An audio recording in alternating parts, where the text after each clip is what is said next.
What's up guys, Blade Master here, back with some more Total War Rome 2 online action. I'm casting a replay between Diplomat and Kratos, and Diplomat has taken Parthia, and Kratos has taken Seleucids. Now Seleucids is a very interesting counterpick to Parthia. This is not the Sith Kratos, not the Kratos from the Sith clan, just another Kratos whom Diplomat fought on Quick Battle. They're going to be fighting in the map of Stonehenge, which gives Diplomat a slight downhill advantage, but there's a lot of tree protection for Kratos on the other hand. So, Parthia versus Seleucids. Seleucids definitely has the units in its roster to become a pretty decent counter to Parthia. Namely, they have three main tools. The first that I'm going to talk about is the Syrian Heavy Archers. Syrian Heavy Archers are an excellent unit because they have very good armor. And on top of that, they have precision shot and access to heavy shot, which makes them a very well-rounded elite tier unit. They have the heavy armor, which makes them pretty invaluable in a skirmish-on-skirmish engagement with Parthian foot archers, which a Parthian build will almost certainly bring, especially going up against Seleucids, because Seleucids have some very highly armored units that the Parthian foot archers can definitely take care of. So, as a counter to them, the Syrian Heavy Archers can be an excellent unit. Of course, they are not mercenaries, so they are not capped at 3, so you can bring up to 4 or 5, which is probably the max that I would advise someone to bring. But definitely a very well-rounded unit. They can destroy Parthian foot archers in a skirmish engagement. They can kill off cataphracts with their access to heavy shot as well as precision shot. And finally, the third reason why they're such a good unit is because if Parthia decides to bring Noble Blood Cav or Median Cav, these Syrian Heavy Archers will actually do pretty well in not routing right away, because for some reason they're very, very tanky. I think it's because of their pretty decent health and access to pretty heavy armor, that they don't die very quickly when caught by Median Cav or by Noble Blood Cav. But against cataphracts, they'll obviously get slaughtered. So that's the first tool. The second tool that Seleucid has access to, which is very good against Parthia, are the Shield Bearer units. Shield Bearer units are some of the best hoplites in the game. They have 115 armor, I believe, which is just absolutely massive. And they are very heavy, so they have very good mass as well, which can protect them against cataphract charges. But the main thing is that they have access to hoplite phalanx, which gives them a huge amount of versatility. They can easily destroy a Parthian swordsman in a melee engagement when they have hoplite phalanx turned on. The Kratos from the Sith clan actually beat, I think, O Christian in a recent, not a recent tournament, a tournament that was played a couple months ago, where he took Seleucids and O Christian took Parthia, and he used the Shield Bearer unit very effectively to try and win in the game. So Shield Bearers, their 115 armor protects them against the very heavy skirmishers that or very dangerous skirmishers that Parthia has access to, and they also can do very, very well with their, I believe, 20 base bonus versus large, which makes them very effective against Parthian cataphracts. The third big tool that Seleucids have are the Thoreia Spears. Now, Thoreia Spears, they are kind of a risk that you are forced to bring when you're facing up against Parthia. A risk because, on the one hand, they can be very, very effective if you can let them throw their javelins onto cataphracts. That 32 missile damage javelins with their extra bonus versus large will just absolutely slaughter cataphracts if they even get more than a couple of volleys on them. On the other hand, they are a big risk because they are only medium spear infantry, which means their mass is so low. Against a super heavy cataphract, they will just get absolutely slaughtered on the charge. So the best way for a Parthian player to deal with Thoreia Spears is to straight up charge them, so that they won't be able to, for one, they'll be able to tie them down with, and that won't let the Thoreia Spears be able to throw their javelins. And on the other hand, if you can tie them down with cataphracts by charging into them, they will lose at least 60 to 70 men straight off. And if you can pair that in with a trample charge, the Thoreia Spears are basically dead completely. So, three very effective tools. One of the tools has to be used pretty smartly by the Seleucid player for them to be effective, namely the Thoreia Spears. But if he can bring a shield bearer core, they will absolutely be able to win against a Parthian build, because the shield bearers will be able to win against Parthian swordsmen. The Syrian Heavy Archers can win against Parthian foot archers, and the shield bearers can also perform the dual role of being either arrow bait or protecting themselves against cataphracts. Now, Parthia, on the other hand, also has some very good tricks up its sleeve to try and win the game against Seleucids. Rushing in with cataphracts against Thoreia Spears is a risk that can very easily pay off. a Seleucid player will almost inevitably bring Thoria spears against a Parthian build, and charging in with cataphracts is the easiest way and the quickest way to destroy them. Using your Parthian foot archers to kill off any, to focus fire on Syrian heavy archers is a good way to deal with that threat.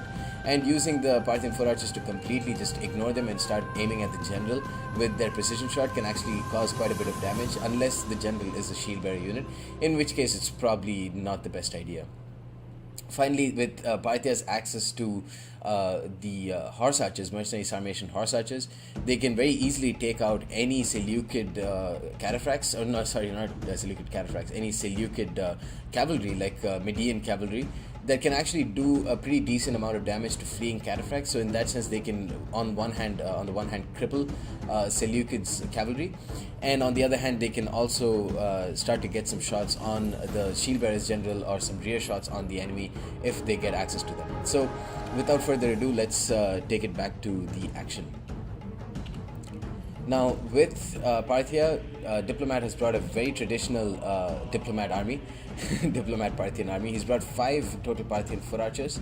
He's also brought 2 Eastern spearmen whom he's going to keep up in the front. He's brought a pretty decent spear corps of 3 mercenary hoplites and 1 Persian hoplite. And he's brought a heavy cataphract corps of 5 Eastern cataphracts. And in a true Diplomat fashion, he has brought 1 noble horse archer general with 2 mercenary Sarmatians. And they've already gotten into the rear of Kratos' army, and that is for one big reason. Kratos has not brought a single cavalry unit to face up against Diplomat's Parthian army. He has brought 5 Syrian heavy archers, or is it 6? No, it's 5 Syrian heavy archers. He has also brought a total of 7 Thoria spears, and he's going to use them to protect his rear, and also use them as a second line to throw their javelins onto onrushing cataphracts. He's also brought 1 Persian hoplite, 4 thorax swordsmen, 1 of whom is hidden in the forest, and 1 royal peltis general of Kratos' line, already in a very good position. And they're going to be able to start taking some good shots onto these Thoria spears, but he needs to watch out for these Thoria spears. If Kratos decides to hit J and just turn these guys around, they can easily just turn around and start firing some javelins onto these units.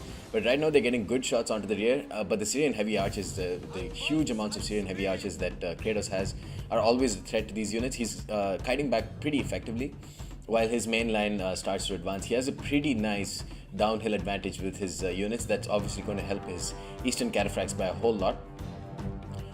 And the lack of maneuverability that Kratos has because he has 0 cavalry is just going to really not play in his benefit at all. Here his Syrian heavy archers are going to be firing up, some of them are going to be firing up against Eastern spearmen, wasting their ammo. Meanwhile, Diplomat has done a very nice tactic over here. He's keeping his Parthian foot archers in the forest, or at least 1 or 2 of them.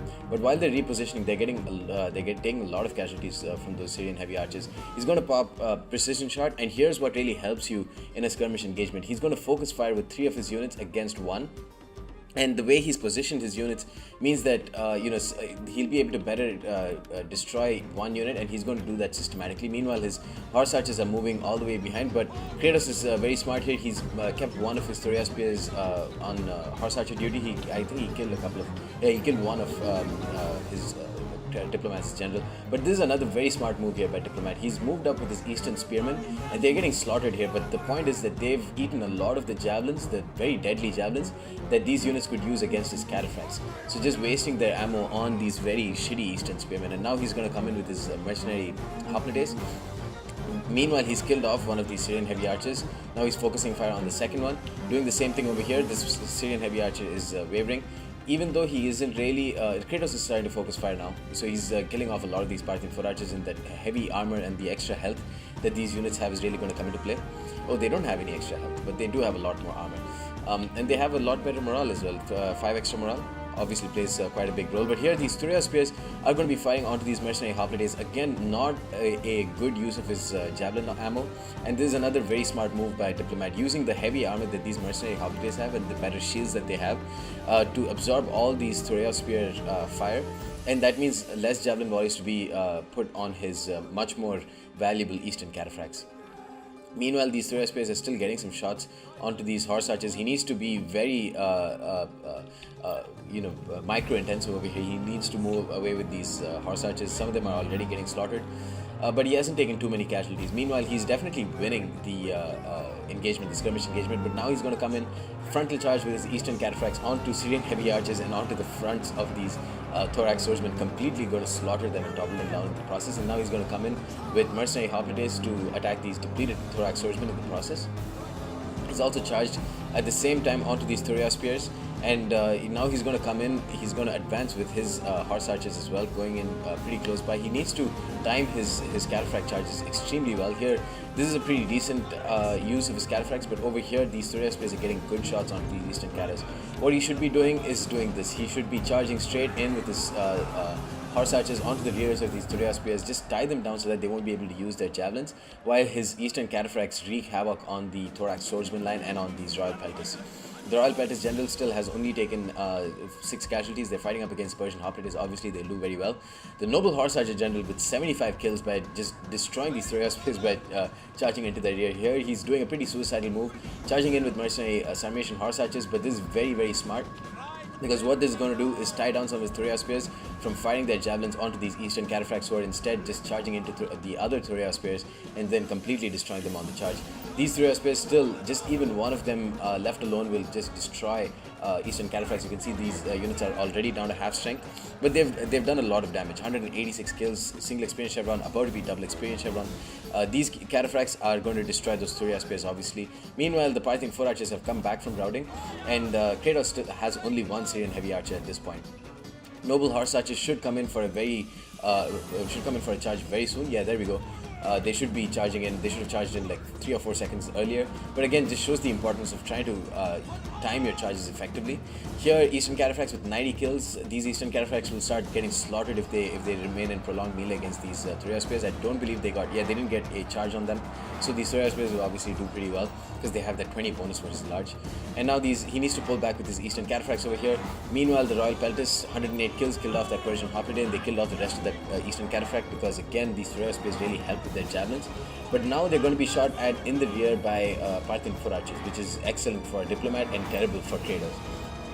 He's going to come in for another charge, just cycle charging with his Eastern Cataphract. This one is at full strength, and it's going to start racking up the kills very soon, because these are some depleted HP units that they're charging onto. The hoplites are going to be pulled back by Diplomat, which is again very smart. He doesn't need to take this engagement. They're going to be fired at in the rear by javelins, but that's fine. You know, it's only going to be a couple of javelins. Meanwhile, he's going to pull away some of his thorax swordsmen as well. Again, not a fight that he wants to take, so that's why he's going to pull away with them. These Eastern Cataphracts are going to be pulled out, so he's going to pull out with these ones too, but they're taking a lot of casualties at this point. But the Eastern Cataphracts here with 50 kills, mostly on the Royal Peltas, just completely slaughtering them. They have only 29 units left at this point, which is huge for a diplomat, because killing off the general is a huge favor for diplomat, and it's going to be pretty bad for Kratos if his general dies. And again, that's another reason why you shouldn't take Royal Peltas against Parthia. As for the rest of the battle, he's going to charge in onto the Syrian heavy archers, kill them off. Eastern Cataphracts with 24 units, 40 units here, pretty depleted. One Eastern Cataphract with 45 units, and I believe this is a hoplite unit that died. And now the Eastern Spearmen are going to be kited back against those thorax swordsmen. And the balance of power definitely doesn't look like it's going to go in Memkin's favor, Diplomat's favor. But he's going to pull away. As long as he keeps getting good charges off with his cataphracts, he'll be able to win this game. These units are going to be blobbed up in 2 separate pieces, and that's just excellent for Diplomat, because that gives him easy targets to charge into with his cataphracts. So at this point, he needs to pull back with his cataphracts. So the cataphracts need to be pulled back into this into the mainline engagement. I don't know why he decided to attack those Syrian heavy archers. They were too far away to really do anything. But he does have 3 Parthian 4 archers. He needs to start focusing fire onto the Royal Peltas. I think the general died. No, the general hasn't died, which is huge. He needs to kill off the general, but here he's getting some shots with his Noble Horse Archer general. He needs to put heavy shot on, and so that they can get better shots onto these Persian hoplites. Using regular shot at this point is not really very worth it. He needs to use the extra armor piercing against those pretty heavily armored thorax swordsmen and Thuria spears, and of course Royal Peltas. Keeping on kiting away with his mercenary hoplites here, he's decided to attack, engage these thorax swordsmen. Not really a good engagement for him. I'm not really sure why he's decided to do that. The Syrian heavy archers with 121 kills and a single experience run just shows very, very good units, and they're definitely capable at killing off Parthian foot archers. He just needed to focus fire with them to make them effective. Thorax swordsmen getting shot at in the rear. These Thoria spears are going to be are going to get charged at by cataphracts, so they'll obviously get slaughtered. And now he should have just used square formation and shield wall over here. Shouldn't have tried to charge at them.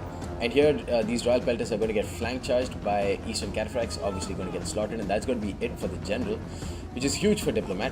And now he needs to charge into this Thoria spear blob. These thorax swordsmen are starting to waver. And these Thoria spears are also starting to waver, of course, because of that general penalty. Once the general dies, they don't get the general recently died penalty, but they do get the general died penalty, which is slightly less in terms of debuffing morale, but still very, very prevalent. Now, as for the rest of the blob, I'm just going to fast forward this. He's going to move up with his cataphracts. He should take his time here and just wait for these units to get back onto fresh. These units are very, very tired, winded. In addition to the general fatigue penalties from running around, they've also used trample. And it's going to give enough time for his Parthian foot archers to start firing onto these thorax swordsmen as well. And of course, these are pretty depleted HP thorax swordsmen against some 40 damage arrows. They're obviously going to get slaughtered. Kratos needs to put his units into a thin line. But again, that's the conundrum against Parthia. Do you put your units in a thin line to protect them against missiles? But if you do that, they'll get slaughtered by cataphracts. So yeah, whether to put them in a dense formation to protect them against charges, or put them in a thin line to protect against the Parthian foot archers, that is the $1 million question. As for now, he should put them in a thin line, then he should try and outmaneuver Diplomat by putting them into a square formation when those cataphracts come in. Of course, cataphracts are not very quick units, so he does have the opportunity to do that. And he absolutely needs to put shield wall and square formation on his remaining units. But he's going to countercharge these Persian hoplites instead. He's going to charge in with these mercenary, with his thorax swordsman onto the mercenary hoplite that was in his rear. But Diplomat has turned on flaming shot. He's going to charge in with his cataphracts with trample. And that is going to be it for Kratos at this point, because on top of the morale penalties that fire arrows create, the extreme number of kills that these cataphracts will get within a couple of seconds means that it's going to lead to a mass waiver and a mass rout for whatever remaining units that Kratos has. These cataphracts with 43 units are just going to absolutely crush these thorax swordsmen, especially since they're getting a flank charge. Yeah, so on top of getting the attack in the rear penalty, there's obviously flaming shot, but he's turned off flaming shot now. He's just going to get regular shot onto these Thoria spears, who are still getting some javelin shots, and they've already got a single experience shot from that. But it's going to be too little, too late for Kratos. The last few thorax swordsmen are starting to waver and rout, and yeah, this thorax swordsman wavering because of army losses. He's turned on shield wall, but this is like the worst time to turn on shield wall. Might as well just not do it, and yeah, that's going to be it. Costly victory to Memkin. To Diplomat, and we can see that his Parthian foot archers did very well against Kratos' Syrian heavy archers. Very surprising, but when you consider that that Diplomat decided to start focus firing with his archers right from the start, and Kratos didn't do that, it makes a lot more sense. With focus fire, these Parthian foot archers can kill off anything, even the most heavily armored target, because they have precision shot and they have 40 missile damage. These Syrian heavy archers themselves should have focused fire on Parthian foot archers and just destroyed them because they don't have any armor. The cataphracts as well did very well against an army that had so many Thoria spears. It was imperative that he used his noble horse archers and his two mercenary Sarmatian horse archers to charge into them so that they can tie them down. Even then, he didn't do it perfectly, but it definitely did the trick, and it was very, very effective. Very smart move there. And the other really smart move that he did was using his Eastern Spearmen to eat a lot of those javelins from those thorax swordsmen and from those Thoria spears, which reduced their effectiveness in this battle a lot. Anyways, guys, that's the end of this battle. Hope you enjoyed it, and stay tuned for more.